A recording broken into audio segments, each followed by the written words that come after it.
কি করতে এসছো ছাদে তোমরা সব? নাচ করতে এসছে। এই আমরা এখন কাপড় মেলতে এসছি। বিশ্বজিৎ আজকে এসছে আমাদের সাথে। গাড়ি চালাতে যাওনি তো আজকে? কেন যাওনি বলো? ঠিক আছে।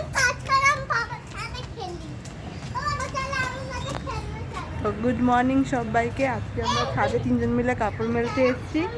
আজকে বিশ্বজিৎকে যেতে দিই, কোয়ালিটি টাইম স্পেন্ড করবো বলে। ঘরে আজকে কেউ থাকবে না, ছেলে মেয়েকেও দেখতে হবে, ওই জন্য যাইনি। আর ছেলে এখন ঘুমাচ্ছে, সেই ফাঁকে আমরা এসেছি একটু কাপড় টাপড় মেলে নিই। এই দেখো, হ্যাঁ কি বডি দেখো, বডি দেখাচ্ছে, বডি দেখাচ্ছে। তো আমরা কাপড় মেলবো এখন, তারপর এখন মাম্মা কোনো কাপড়ে তলা দিয়ে যাবে না, কোনো কাপড় যেন মাথায় না লাগে। হ্যাঁ